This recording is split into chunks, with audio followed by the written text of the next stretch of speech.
Salas. Hoy vamos a hablar de odontologías en tiempo de pandemia. Muchas veces cuando hablamos de algunos tratamientos en estos momentos hay unos que nos han dado por tener parte de prioridad y nos hemos descuidado en otros aspectos. Vamos a ver un adelanto de lo que será nuestra entrevista de hoy.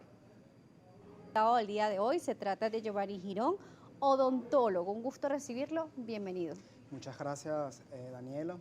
También muchísimas gracias al equipo de producción por la invitación. Me parece que es súper importante estos espacios que nos otorgan a los profesionales de la salud para difundir este tipo de información, obviamente a los televidentes que a veces desconocen. Y bueno, gracias a esto se les puede informar e instruir un poco sobre salud. En el mes de marzo fue anunciado el primer caso de COVID-19 en nuestro país y cambió toda la dinámica de nuestro país. También parte del mundo se ha visto afectada en gran proporción. 188 países han tenido casos reportados de COVID-19, aún siguen presentándose en el mundo. Algunas curvas han cambiado, pero sigue presente. Cuando hablamos de la pandemia se cerraron muchos locales, se activó luego de un tiempo al sector de salud, pero a muchas personas les da miedo acudir al odontólogo porque se habla de la saliva como método de que este virus va a viajar a otra persona. Entonces hablemos cuáles son las manifestaciones que se han presentado en este momento y cuáles son los cuidados que debemos de tener.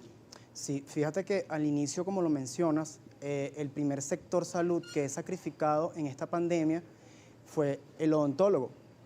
¿Qué sucede? Que luego de que comienzan a avanzar los días y los meses, las personas comienzan a presentar manifestaciones bucales que son propias de patologías del aparato estomatognático de nuestro órgano bucal, que si bien es cierto, en un centro asistencial el médico puede inicialmente abordarlo, ¿sí?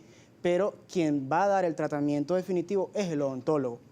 Entonces, la Organización Mundial para la Salud y los países se dan cuenta de que el odontólogo es igual de importante que un médico dentro de esta pandemia y por ello es que comienzan a permitirle al odontólogo trabajar y atender a los pacientes para dar el tratamiento propiamente dicho odontológico a estos pacientes que lo ameritaban, que no los podía hacer un médico, pero con las medidas de bioseguridad, ya que sabemos que obviamente potencialmente el virus se transmite a través de la saliva. Normalmente el odontólogo toma mecanismos de bioseguridad para evitar también que se puedan contagiar de otras enfermedades, entre ellos hepatitis, VIH y otras enfermedades transmisibles a través de los fluidos. ¿Qué ha cambiado? ¿Cómo se han adaptado? ¿Han agregado algo más? Sí, fíjate, nosotros en la carrera de odontología, desde que comenzamos a estudiar nuestro primer año, siempre se nos inculca la bioseguridad. Nosotros, para atender un paciente, siempre usamos nuestra bata de tela, nuestro gorro, nuestro tapaboca y nuestros lentes o caretas de bioseguridad, o lo que son las máscaras faciales. ¿Qué sucede ahora? Que ahora estamos en una época en donde tenemos un patógeno que es altamente contagioso y yo, por supuesto, ya para pasar una consulta, ya solamente no me basta mi bata de tela, mi tapaboca y mi gorro. Ahora yo debo utilizar un material biodescartable, que sería este material de bioseguridad que se agregan como los monos quirúrgicos, las batas de cirujano, monos de cirujano, aparte de ello, gorros descartables, las máscaras protectoras, tapabocas doble, ya sea N95, tapabocas de tipo quirúrgico, que se utilizan en quirófano, y no solo eso, sino que ahora yo debo también abordar a mi personal auxiliar, que debe estar protegido de bioseguridad, cuando esto no ocurría normalmente a veces en los consultorios odontológicos. Por ejemplo, cuando hablamos del virus, se habla de la transmisión a través de las gotitas de saliva, como mecanismo de entrada a través de la boca, incluso al tocarnos la nariz si tenemos el virus presente en las manos, y también se habla de no tocarse los ojos. Si el virus entra a través de la boca, nariz, ojo, ¿por qué utilizar otros mecanismos en el resto del cuerpo? Porque el virus tiene la capacidad de que él sobrevive en superficies inanimadas, por ejemplo, en esta superficie puede durar hasta 72 horas. Entonces, por eso es que debemos protegernos todo el cuerpo en general, porque si esa gotícula de saliva queda retenida en este jean, ¿qué va a suceder? Que al momento que yo pase mi mano por acá, que no tiene protección, me contamino con la gotícula de saliva y la llevo a mi cara, me rasco el ojo, introduzco el dedo en la boca, etcétera, entonces puedo infectarme del coronavirus porque como él tiene la capacidad de sobrevivir más de 24 horas en objetos inanimados, por eso es que entonces se recomienda la bioseguridad completamente. Luego de salir de allí, ustedes descartan todo este mecanismo de Completamente todo protección lo que y es. pueden retirarse, por ejemplo, a su domicilio sin exponer también a sus familiares. Sí, es bastante complejo esto porque aparte de ello, estamos, por ejemplo, las personas, vamos a suponer un profesional de la salud que no tenga vehículo propio, entonces tiene un doble riesgo, tiene el doble riesgo de que pasa consulta en un sitio hospitalario, llámese clínica u hospital, y también tiene el riesgo de que va en un transporte público, alrededor con muchas personas que también en cualquier momento que ocurra un expedido de gotículas de saliva, eso también va a tu ropa y lo puedes llevar a tu casa. Por eso se recomienda que cuando llegues a la casa, bueno, ya la gente yo creo que conoce la normativa que antes de entrar debes descartar o quitarte toda tu ropa para poder ingresar a tu hogar y así no ingresar el virus dentro de tu casa. Cuando nos habla sobre los mecanismos de bioseguridad y cómo se ha adaptado también en la parte odontológica, ¿cuáles son los mecanismos o recomendaciones que ustedes le dan al paciente antes de asistir a la consulta y cómo se desenvuelve el proceso desde que llega hasta que ingresa al cubículo para ser atendido? Lo principal es que el uso continuo del tapaboca, por lo menos esto va a durar hasta que no aparezca el anticuerpo, que en este caso sería la vacuna. Tenemos que usarlo, salir de su casa con su tapaboca, con sus sustancias, ya sean alcoholadas, gel, para limpiar, hacer lo que es la limpieza de manos antes de ingresar al consultorio y después de ingresar al consultorio. Y también algo muy importante que debe tener en cuenta el paciente, que debe higienizar su cavidad oral antes de salir al consultorio, es decir, usar colutorios, enjuagues bucales, específicamente los que son alcoholados, que esto ayuda también a disminuir lo que es la carga viral.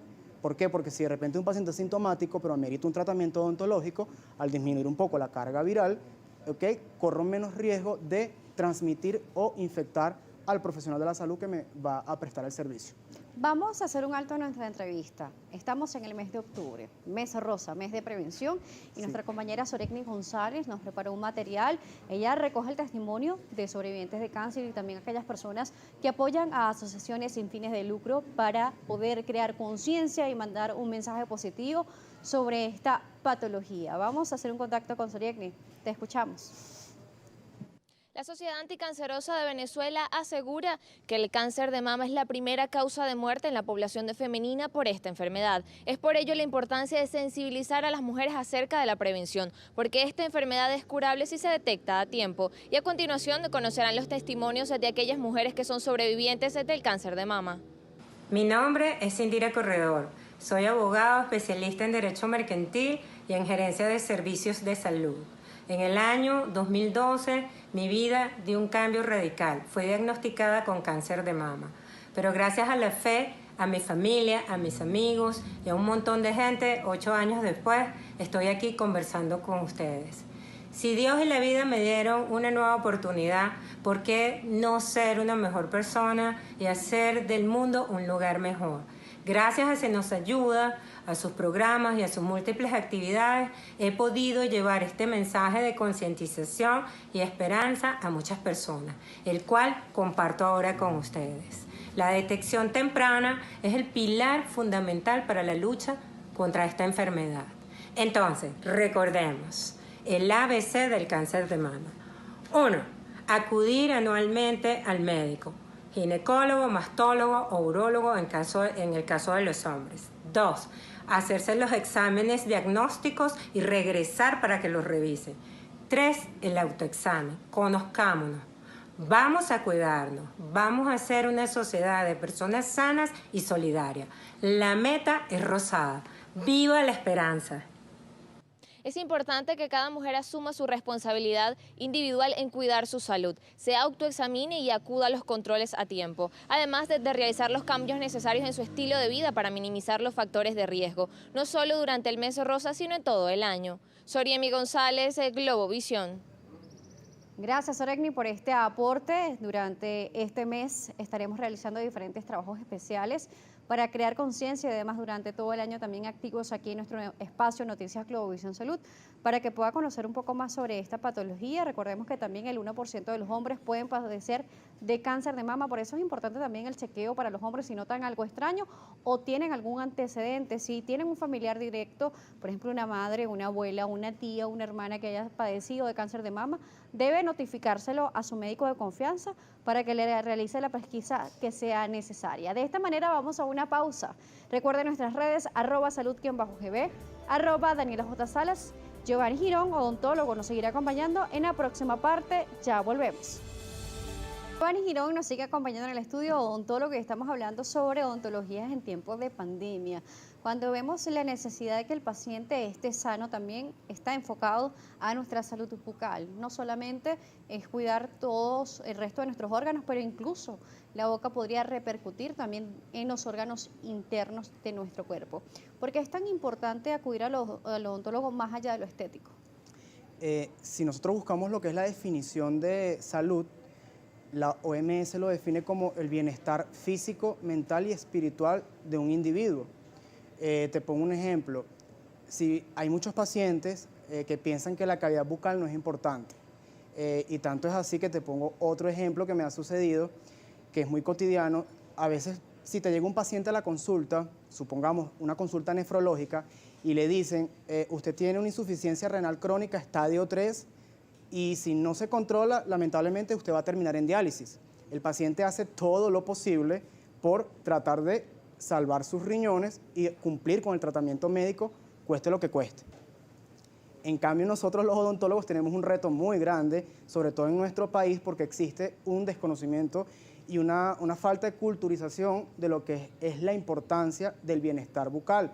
Y me llega el paciente con todos los dientes un poco flojos, con una enfermedad periodontal avanzada, y yo le digo, si usted no se pone en tratamiento, lamentablemente va a perder todos los dientes.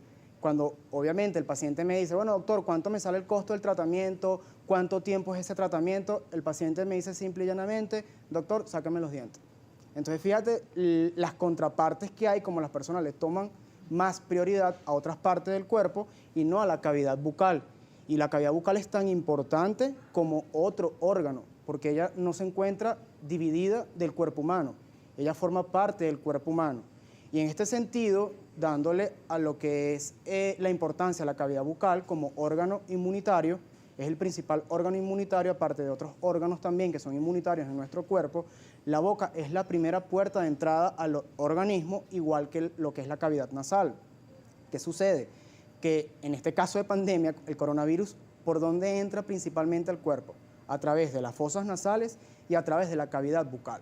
Entonces, si yo tengo una cavidad bucal con una higiene deficiente, ¿qué va a conllevar esto? Que lamentablemente mi órgano bucal, que cumple una función inmunitaria, no va a dar esa respuesta principal para atacar al virus, y quizás dando una buena respuesta inmunitaria en boca, el virus a lo mejor no pase el sistema respiratorio, o si por lo menos llega al sistema respiratorio, ya por lo menos que se crearon anticuerpos, o la primera línea de anticuerpos en cavidad bucal. ¿Por qué? Porque la boca tiene, aunque la persona no lo crea, la boca tiene numerosos ganglios linfáticos, tiene células inmunitarias y tiene inmunoglobulinas, que son muy importantes, específicamente la inmunoglobulina A, que la producen las glándulas salivales. Esta es la primera puerta de defensa para que un microorganismo, cuando pase a nuestro cuerpo, ya por lo menos va con una memoria o con una copia genética de ese virus o de esa bacteria, y mi sistema inmunológico, ya sea humoral o celular, me lo pueda atenuar y no evite que llegue a una complicación. ¿Qué sucede? Y que se ha visto estadísticamente, por ejemplo, pacientes que se le han hecho estudios que han llegado a complicaciones con el coronavirus, como lo es la neumonía, y que a veces fallecen cuando se han hecho las autopsias. Se ha evidenciado que existe una deficiencia en lo que es la higiene oral. Pacientes que han cursado con periodontitis, pacientes que tienen caries dental, es decir, que tienen entonces su cavidad bucal o su órgano inmunitario totalmente suprimido por esto. Nos nombra la periodontitis, muchas personas desconocen de qué se trata, me lo voy a explicar en la próxima parte. Perfecto. Vamos a hacer otra pausa aquí en Noticias Globovisión Salud. Giovanni Girón nos seguirá acompañando, odontólogo. Estamos hablando de odontología en tiempos de pandemia, estamos conectados en las redes sociales por @salud_gb y en Instagram Live por Daniela J. Salas. Ya volvemos. A veces pensamos de que la salud bucal solamente son nuestros dientes, pero no es así. Los dientes, las encías, la lengua y toda la estructura bucodental es importante que tenga una buena higiene. Cepillarse no solo es suficiente, debe ser utilizado el hilo dental y también los enjuagues bucales. Vamos a verlo. Lo que es periodonto es todo ese complejo anatómico que le da sostén al diente para que esté insertado en el hueso y le da protección, que en este caso sería la encía. Lo que lo inserta al hueso es el ligamento periodontal. La periodontitis como término se refiere a una inflamación. ¿Pero qué produce, por ejemplo, el coronavirus en el cuerpo? Cuando el coronavirus entra al cuerpo, él produce una tormenta inflamatoria generalizada en todos los órganos, que conlleva a una coagulación intravascular diseminada en los casos más graves. ¿Por qué? Por aumento de ciertas proteínas, como es la proteína C reactiva, el fibrinógeno, la lactato deshidrogenasa y la transferrina y lo que es el dímero D. Esas son proteínas que intervienen en la coagulación. ¿Qué sucede con la periodontitis? Una periodontitis no tratada, es decir, crónica, produce en el organismo aumento de la proteína C reactiva, del fibrinógeno y del dímero D. Es decir, que un paciente que esté portando coronavirus, más esto que tenga agregado una periodontitis no tratada, puede agravar el caso y hacer que se desarrolle mucho más rápido el estado de sepsis, que es una respuesta exagerada del sistema inmunológico a estos complejos. Entonces, la periodontitis es la inflamación de las encías. La inflamación de las encías. Cuando hablamos de la inflamación, vemos también presente sangrado de encía. ¿No es normal que sangre las encías? No es normal. Si usted va al baño y usted de repente comienza a lavarse sus manos y usted ve que la palma comienza a sangrar, yo creo que yo me asustaría. Claro. Entonces no es normal que yo vaya a hacerme mi cepillado y comience el sangrado. Muchas veces de la encía. dicen que es que me estoy cepillando muy duro y por eso fue que sangré. No, cuando la encía sangra es porque lamentablemente hay un proceso inflamatorio, ya sea agudo o crónico, y la pared interna de la encía, que es la que recubre el diente, que es como un triángulo, yo creo que todos lo hemos notado, es porque está ulcerada y apenas usted con el cepillo dental la roza durante el cepillado, esa úlcera se rompe y comienza a sangrar. Fernando.Georget nos escribe y dice: hola Daniela, buenas tardes. ¿De qué edad se debe llevar a los niños a su primer chequeo dental? Gracias y que tengan una hermosa tarde.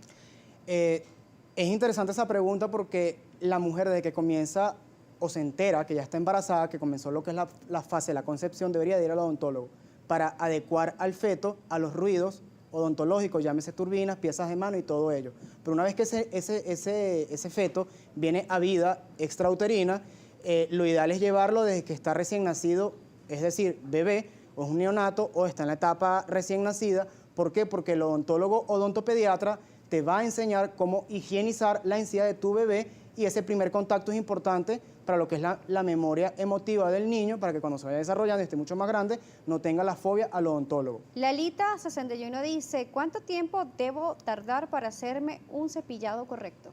El cepillado correcto, yo siempre lo explico al paciente, no es el tiempo, es la técnica que utilices. Y la técnica correcta que nosotros recomendamos es la técnica de Bash, que es la más sencilla, que es los dientes de arriba hacia abajo, los de abajo hacia arriba y las muelas circular.